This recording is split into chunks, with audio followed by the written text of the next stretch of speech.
नमस्कार दोस्तों। तो हम जानते हैं कि आप फंक्शन के टाइप को बहुत बेहतरीन तरीक़ा से सीख चुके हैं और उस पर क्वेश्चंस को भी बहुत बेहतरीन तरीक़ा से सीख चुके हैं। और इस वीडियो में हम लेकर के आए हैं फंक्शन के इन्वर्स क्या होता है, ठीक है, और इन्वर्स का फंक्शन से संबंध क्या होता है, इसको समझना है। बात समझ रहे हैं? अगर आप इसको बेहतरीन तरीक़े से समझते हैं तो क्वेश्चन बनाने में आपको कोई दिक्कत नहीं होगा। और इस टॉपिक को अगर बेहतरीन तरीक़ा से आप समझ जाते हैं तो इसके बाद इन्वर्स सर्कुलर फंक्शन में एक ट्रिगो का चैप्टर होता है, टॉपिक होता है, उसको भी समझने में आपको कोई दिक्कत नहीं होगी और बेहतरीन तरीक़ा से आप क्वेश्चन सॉल्व करेंगे। तो आइए पहले हम देखते हैं कि फंक्शन का इन्वर्स क्या होता है, ठीक है, और इन्वर्स फंक्शन और फंक्शन में संबंध क्या होता है। पहले इसको समझते हैं, फिर अगले वीडियो में बहुत सारी बात को समझेंगे। देखिएगा, यहाँ पे हम एफ कंसीडर कर रहे हैं, ठीक है, और यहाँ एक और टर्म लिख रहे हैं इस तरह से। देखिएगा, इसको इसका इन्वर्स बोला जाता है। इसको क्या बोला जाता है? इसका इन्वर्स। और इसको पढ़ा भी जाता है एफ इन्वर्स एक्स। क्या पढ़ा जाता है? F inverse x. देखिए ना, F inverse x. F inverse x का मतलब ही है कि एफ एक्स का इन्वर्स, एफ एक्स का इन्वर्स। बात समझ रहे हैं?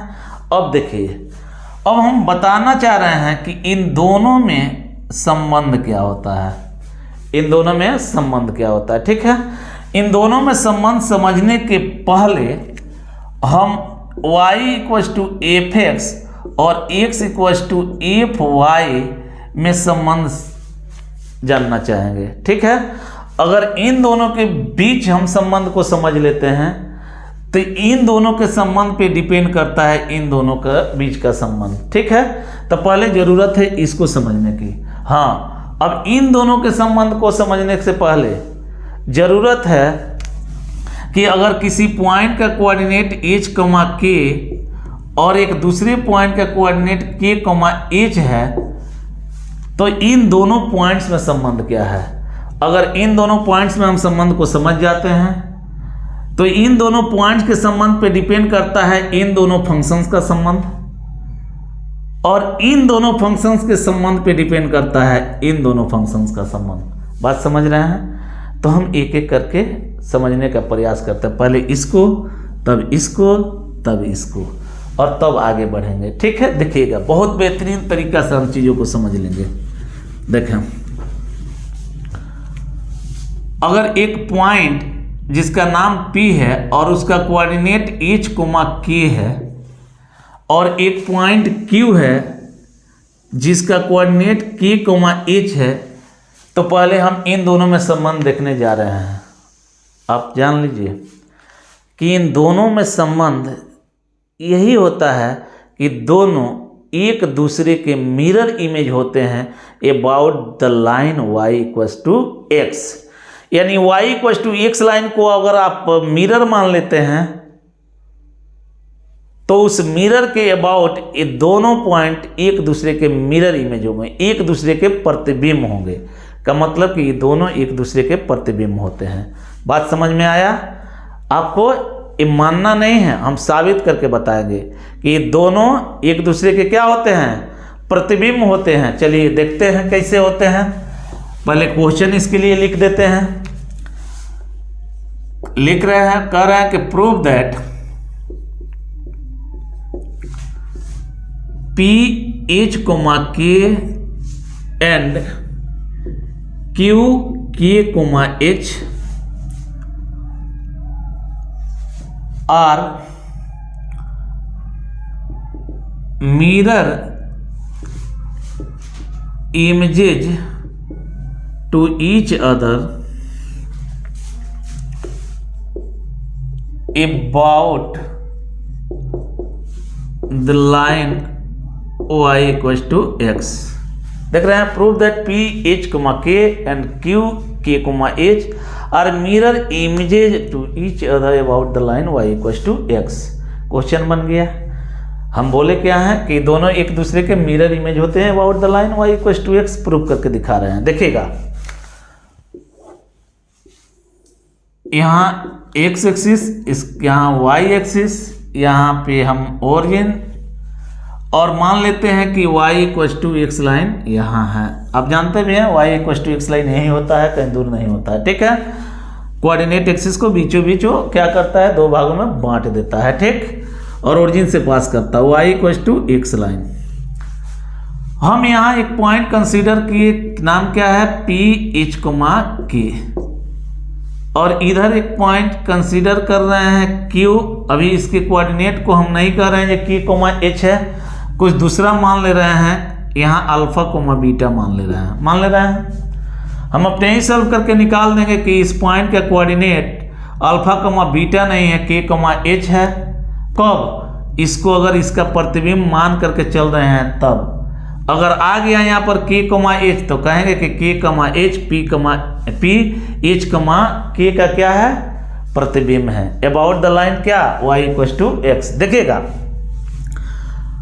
हम इस Q को P का मिरर इमेज मान रहे हैं। क्या मान रहे हैं, मिरर इमेज मान रहे हैं, मतलब प्रतिबिंब मान रहे हैं। इसको मिरर, इस P का Q क्या है, इमेज है। इमेज है तो आप जानते हैं कि प्लेन मिरर से जितना दूरी पर ऑब्जेक्ट रहता है उतना ही दूरी पर इमेज बनता है। का मतलब अगर मिरर पर का इंटरसेक्शन पॉइंट इस लाइन सेगमेंट से ले लें, ये वाला, तो ये दोनों का मिड पॉइंट होगा। बात समझ रहे हैं। तो मिड पॉइंट पहले हम थोड़ा सा निकाल लेते हैं। कह रहे हैं कि since mid point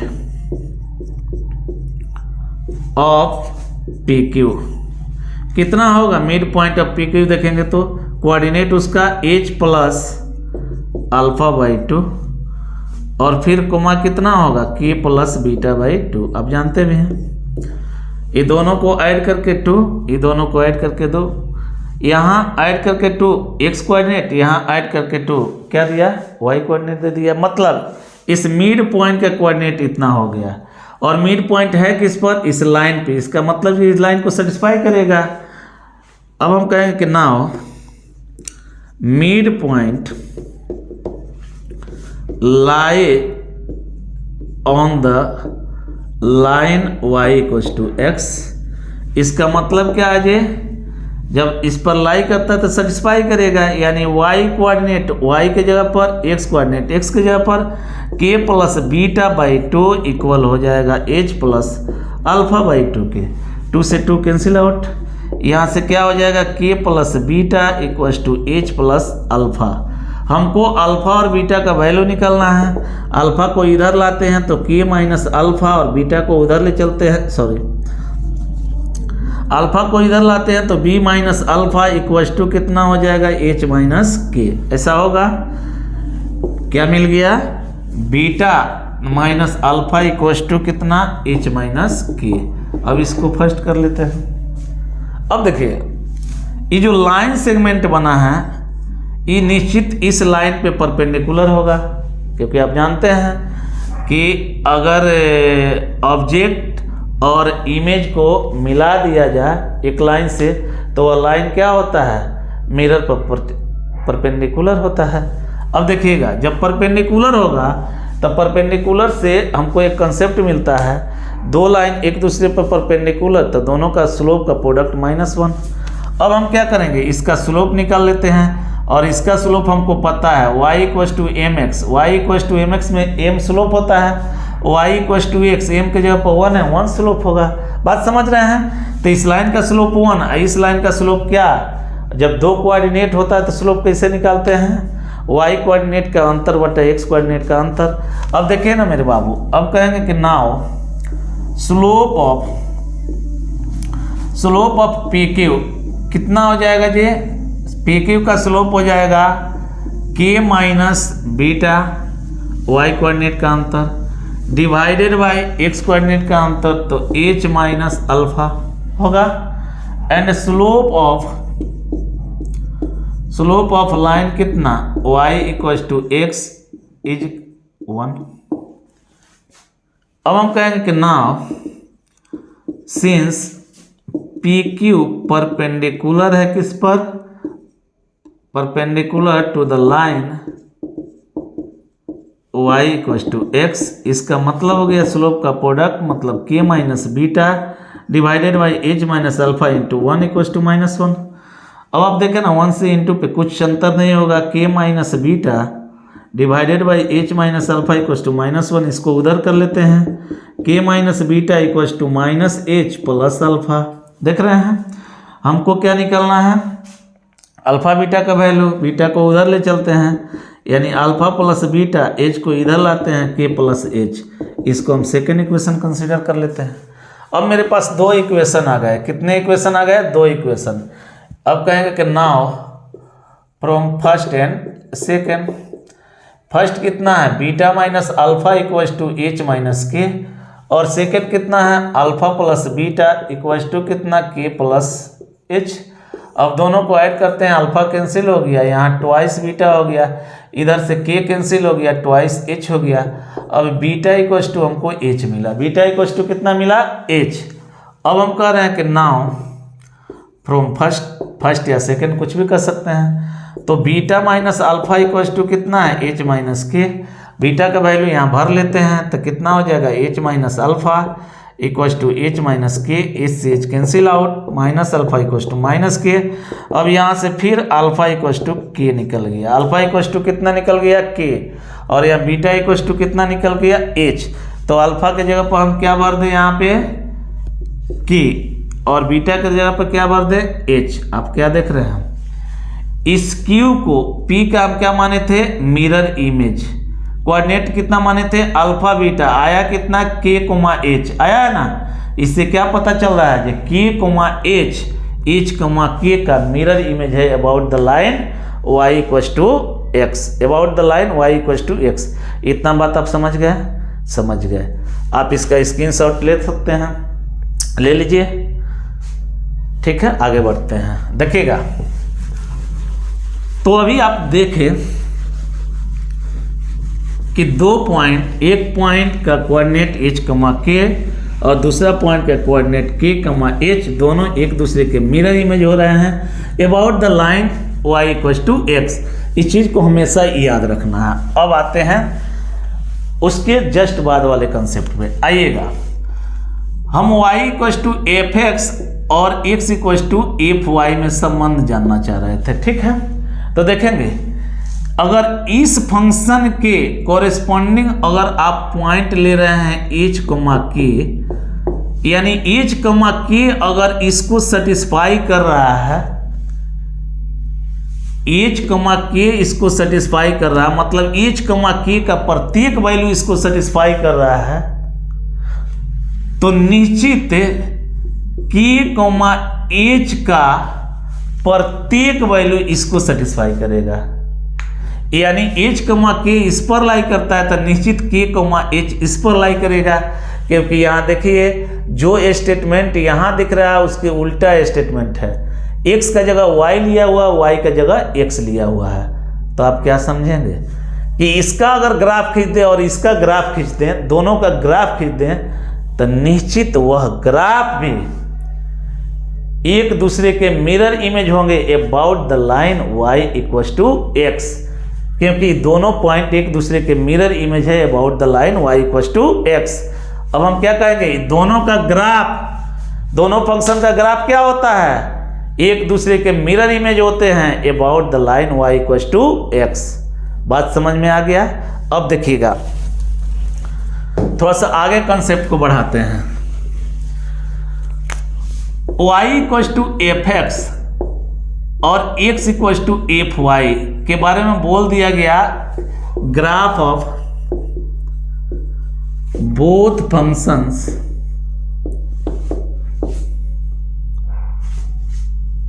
are mirror image to each other about the line y equals to x. देख रहे हैं about the line y equals to x. इतना बात समझ में आ गया?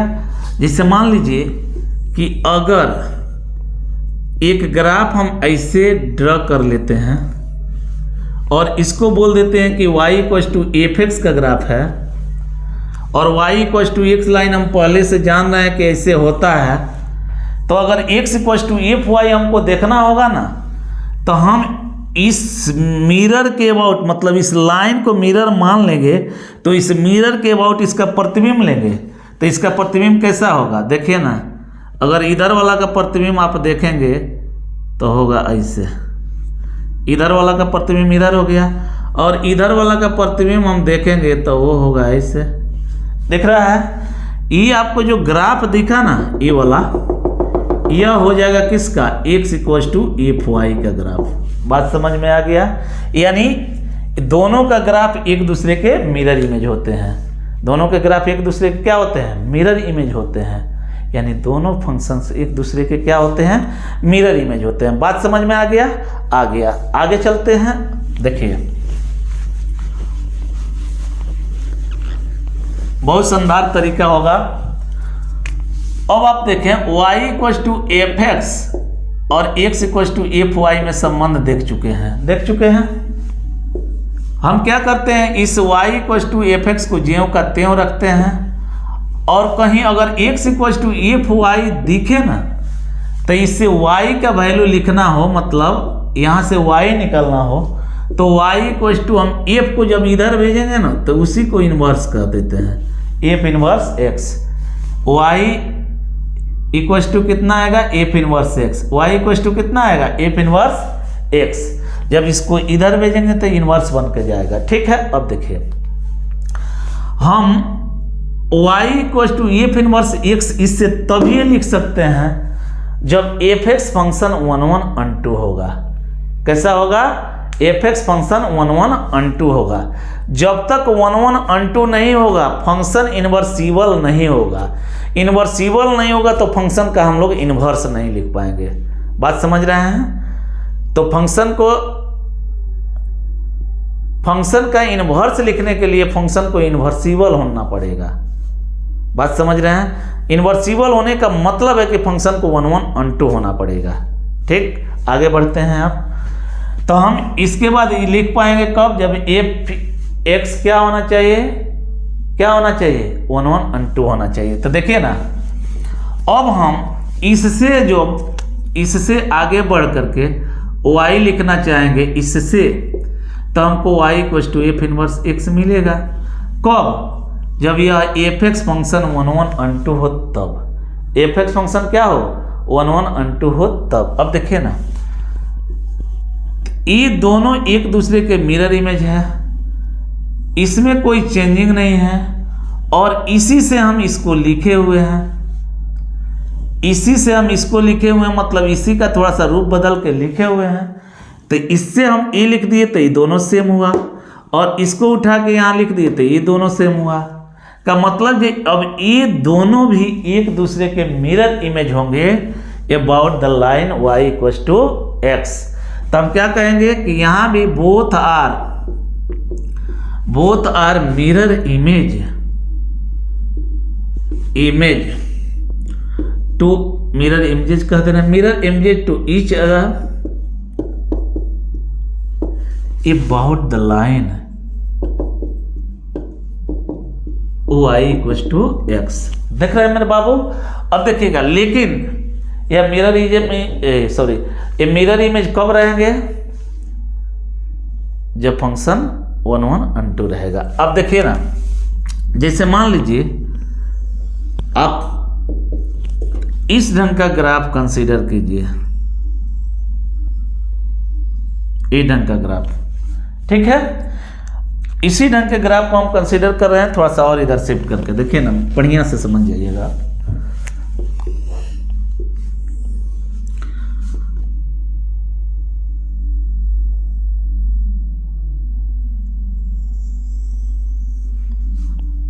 ऐसे आप देखेंगे, देखिए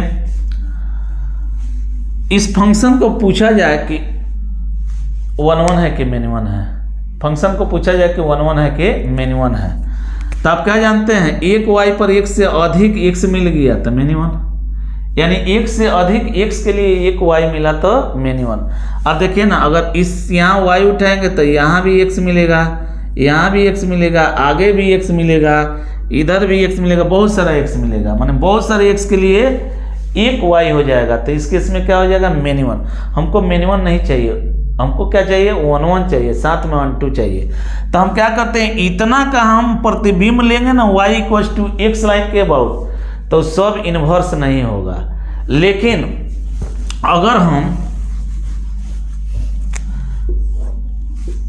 अगर कोई ग्राफ इस ढंग से कर लें ऐसे, तब देखिए ना, कहीं भी एक y लीजिएगा ना तो उसके लिए एक x मिलेगा, एक y पर एक x मिलेगा, एक y पर एक x मिलेगा। बात समझ रहे हैं? तो इस केस में हम इसको क्या कहेंगे, 1 1 कहेंगे, मेनी वन होने का कोई सवाल ही नहीं है। अब 1 1 कहेंगे ऑन टू, अब रेंज और कोड में दिया रहेगा उसके अकॉर्डिंग आगे बढ़ेंगे। लेकिन यहाँ हम देख रहे हैं कि फंक्शन 1 1 है, इसमें हम लोग प्रतिबिंब ले लेंगे। अब इसका प्रतिबिंब बनाएंगे तो ये ऐसे होगा, और इसका प्रतिबिंब बनाएंगे तो ये ऐसे होगा। बात समझ रहे हैं? ये जो होगा प्रतिबिंब हो गया। अगर इसको हम y equals to F x कर रहे हैं ना, तो इसको हम लोग कहेंगे y equals to f inverse x, यानी एफ एक्स और एफ इनवर्स x भी एक दूसरे के मिरर इमेज है about the line y equals to x। इतना बात समझ गए? समझ गए ना बात को? अब हम आगे बढ़ेंगे, क्वेश्चंस कैसे सॉल्व किया जाता है इस पे, ठीक है? तो क्वेश्चंस हम डिस्कस करेंगे इसके बाद वाले वीडियो में। क्वेश्चन आप कैसे सॉल्व करेंगे, एक एक क्वेश्चन को सॉल्व करके दिखाएंगे। आगे वाले वीडियो को भी आप शुरू से अंत तक देखेंगे। देखिए आपका कंसेप्ट कितना बिल्डअप हो जाता है। बात समझ रहे हैं? तो फिर मिलते हैं नेक्स्ट वीडियो में। तैसल, थैंक यू वेरी मच।